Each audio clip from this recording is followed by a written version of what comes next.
In this video, I want you guys to be able to conquer all plateaus, so I'm going to show you the way. All you're going to need for this workout is specifically 45 minutes, rest included, dumbbells, adjustable bench, pull-up bar, rowing machine, and the will to grow. PRE is perceived rate of exertion and reps is repetition. Make sure you guys save this video for later and do it consistently. It's going to take that to grow. Alright, let's get these shoulders nice and warm. Today's shoulders and back. So I want to make sure my shoulders feel alright.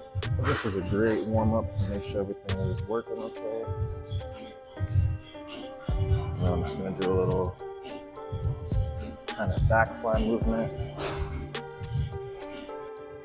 For this movement here, you're going to want to make sure you're at least close to parallel with your spine so that you're fighting gravity. I know a lot of people do this movement but standing, which doesn't give you the resistance you need. And then these feel great.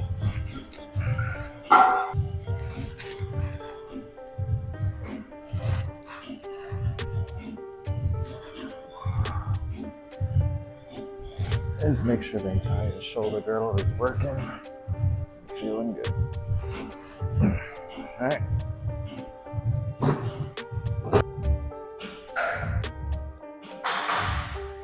Alrighty. I like to start with shoulders just because it's, well, two reasons. One, I want my shoulders to grow, so I want to hit it first. Two, it's not a taxing muscle group for me, so I can push it and still do a whole workout after. So we're starting out today's workout routine with the shoulder raise complex of lateral raise, front raise, and back flies. The reason I do these is so that I am pumping blood into the three heads of the shoulder. This is going to allow for pretty much guaranteed growth, obviously as long as you're utilizing the progressive overload principle. However, this is also not necessarily for the faint of heart. This will burn after the first set. It'll burn on the first set even. However, being able to do this for a few rounds pre-exhausts the shoulders, which makes anything else you do just that much better. And of course, it really makes sure that you're developing your shoulder in a well-rounded manner and not leaving any part untouched, like the rear delts, for example. Alright, warm-up round done. Let's bump it up. I think I'll stick with 35 today. A little bit more control. Especially since I had a deload week. I had to work my way back into it. So I am getting back into my higher intensity of lifting, and whether you are an experienced lifter or new to the game, you definitely want to always pay attention to how your body feels so that you aren't overtraining or lead yourself to injury. As I go into this second set, I said I'm only going to do 35s, which are pretty heavy, but prior to this week, I was doing 40s, which are a little bit heavier and allow me to have a little bit less control. So going down in weight obviously makes it a little bit more controlled. And this specific type of lateral raise I absolutely love. I always go lighter on these with that external rotation. It actually hits the delt really well, the lateral head specifically. And the first time I did it, I felt such a different type of pump. So I'm really enjoying keeping that in the routine, and I'll do it periodically. And then I'm doing the alternating front raises just because doing them both at the same time as you go up in weight becomes harder to stabilize. Because if I'm doing, two 35-pound dumbbells, I'm basically throwing 70 pounds in front of me, and then I'm therefore using a lot of energy doing that forward fold. So I'm engaging my back muscles more than I want, and I really want to focus on the front delt, so that's why for the alternating. And because I am hell-bent on forcing my delts to grow, I am doing supersets and drop sets all in the same complex. Again, this routine is going to force blood into your muscles, and I'm doing both at the same time.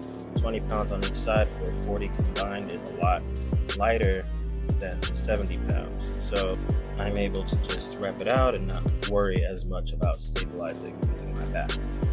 And right now, I can tell you my shoulders are on fire, but I'm not done with the set, and neither are you. Finishing out with back flies, still with the heavier weight first. So these are 35-pound dumbbells. And regarding back flies, I know there's some controversy on how much range of motion you need. These technically are smaller muscle groups, and they don't need a whole lot of weight. They mostly need a lot of volume. But I like pushing heavy, and I like the sensation of moving heavy weight. So I prefer to add heavy weight with maybe not perfect form, and then do the drop set where I can get the more reps in with a little bit lighter weight. Alright. I've not been doing 3 sets of anything lately, but now that I'm at my weight, it's time to push it a little bit more. Where specifically, I'm trying to build, so I gain fat and then build muscle to reduce the body composition or change the body composition. So say I get from, I've been maintaining around 12-15% body fat. So I'm at 208 now, so now I want to maintain 208 and build more muscle so that I can get to 210, maybe 215, and then build more muscle. So it's just like a periodization. Anyway, last set here, controlled set here. With that control. And speaking of control, there is so much debate about how perfect your reps must be and time under tension and all that. The number one variable is intensity. Now, I do love having controlled reps. I love the way that also feels.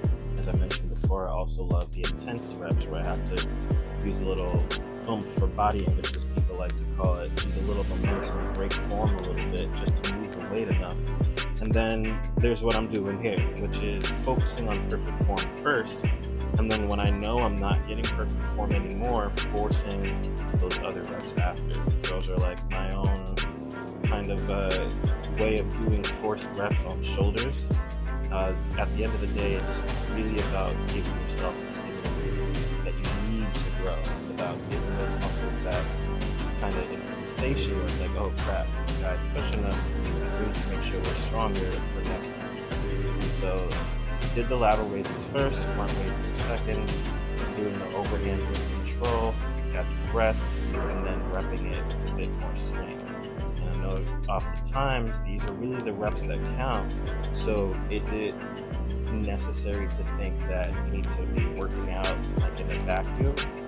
Probably not so necessary. Like, is it great to have perfect form all the time? Yeah, great. If that's you, fantastic.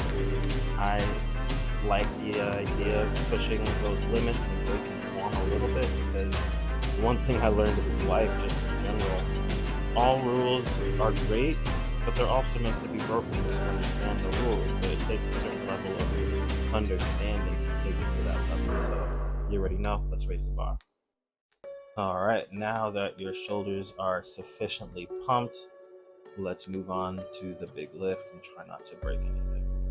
I'm setting up here on the squat rack for the only third exercise that I ever do at the squat rack that's not a squat or deadlift. It is this seated barbell shoulder press.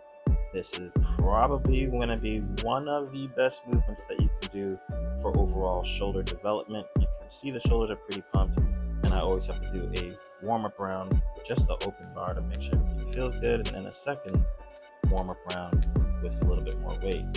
I highly recommend you guys do the same, just to make sure you have your coordination down right, everything feels good from the shoulder, elbow, and wrist before you load up your working set weights. It might take a little bit more time, but it means you're getting more out of your workouts too.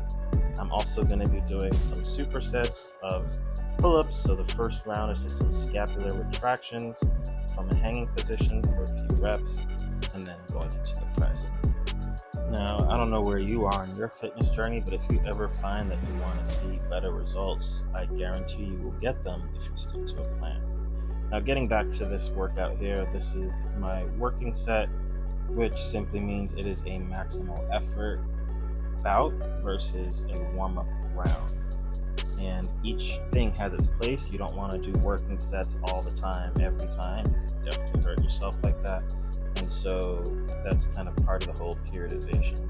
Now, the one thing I will personally say that I'm happy to see is even though I'm at my heaviest, I'm still able to see some muscular definition in the shoulders, which I technically carry the least amount of fat, but it's a good sign when I wasn't seeing that much definition before. Now, my goal right now is not definition.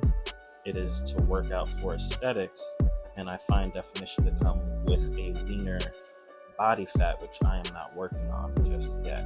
I am still focusing on putting on as much muscle mass as possible, which can be done as you're lean. However, I feel better and stronger when I have at least 15 to 20% extra body fat to help me push.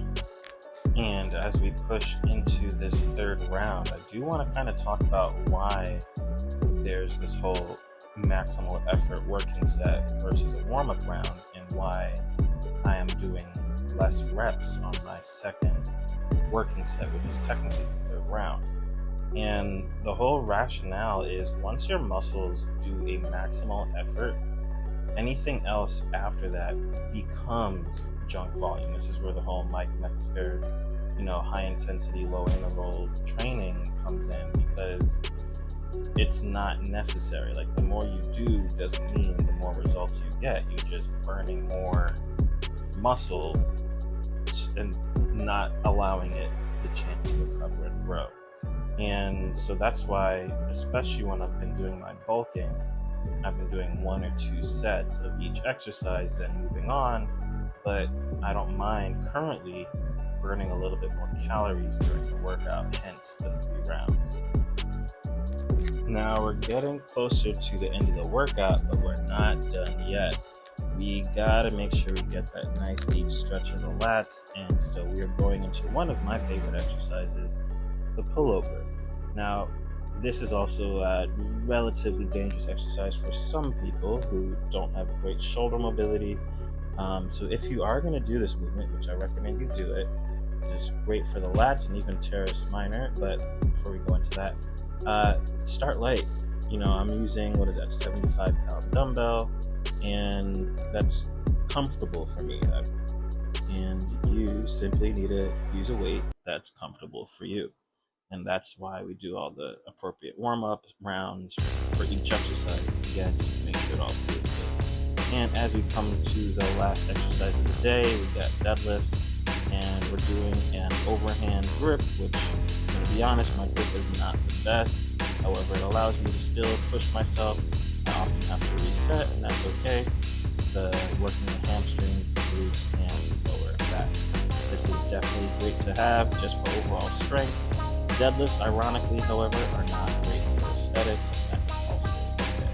So we're just going to do 2 rounds of this. We're about to jump into the cardio, because I only realized this after I finished shooting the video that someone had stepped in the way of the camera. So instead of you looking at someone's butt the whole time, we are going to move on. But just do 2 rounds of each, and then go on to cardio here at the end. If you weren't beat up and tired yet, you will be here at the end. And the whole purpose of this is to not only train the muscles, but to also improve the cardiovascular function. There's so many benefits to it, and I couldn't recommend it more. Now, I personally love using the rower on back day. It just makes sense. And so you want to strap your feet in, adjust it so that it's appropriate for you. And then you want to be able to do at least 30 seconds at a time. I'm working my way up to 120 seconds, and then just maintaining that. Now, that is pretty much the entire workout. I'm not going to have you watch my entire rowing, but I do want to recommend that you guys pay attention to the little tips that I did give here in terms of how you can train your body. This is what I do. Once a week, I hit back and shoulders, and it allows me to see consistent growth. As long as you guys are utilizing the overall principle and switching the program from time to time also get similar results. Hey, I'm a plant-based athlete and I'm confident that you guys can see incredible results too. That's why I do this. So if this is not appropriate for you or you're not ready for this level of intensity, send me a message. I have free programs that I give out. I have a whole community that I'd love for you to join. Just click on the link below and I'll see you in the next one.